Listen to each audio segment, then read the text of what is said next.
I love who I am today. I really do. I love who I am. Getting back into finding my passions and my purposes. This journey has taught me all of that. Never take anything for granted, but to be grateful. I grew up in Rockford, Illinois. I come from a big family. I have 8 brothers and 5 sisters. My parents are together. They've been married for 60 years. Coming up as a child was a good experience. I was homeless 17 months ago. And part of it was due to my addiction. I had a drinking problem. No one wanted me around because of my behavior. I didn't want to be around because that was my thing, and it was embarrassing.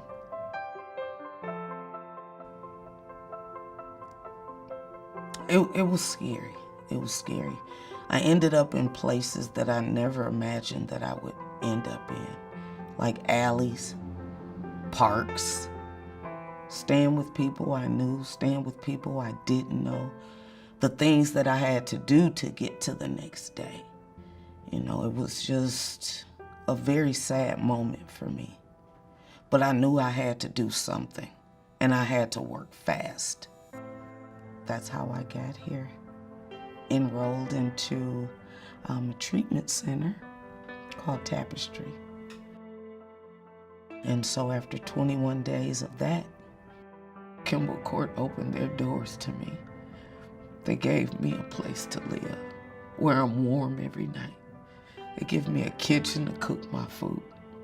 I have caseworkers here in the building that if there's any question that you have or anything that you need to do to the best of their ability, they're here to aid you.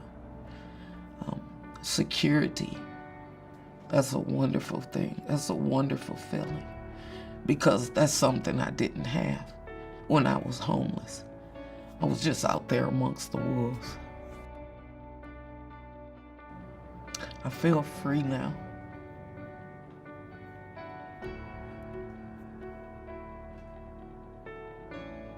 I feel more independent.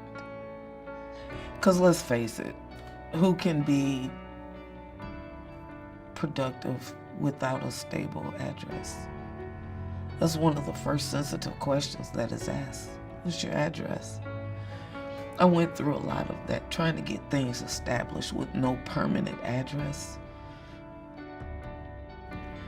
So programs like Beacon and Kimball Court are a godsend for those who can't find that right foot to get up on to get their own apartment or find their own job. 5 years for me looks like marriage and owning my own cleaning service. I have always wanted to do that. This has been a dream of mine. I want to leave my daughter something. And if not that, just to leave something, to know that I did something, that I pulled myself up out of the rough and got on the greener side of the grass, you know, where possibilities still exist. You have to start somewhere, and that's what I chose to do. I chose to stop drinking. I chose to get my act together. I chose to make those important milestone phone calls that got me to a place where all the help that I needed was available. These are tears of joy, by the way. They are tears of joy because I just didn't know how long it was going to take for my silver lining to show up. But it showed up. And boy, is the lining thick.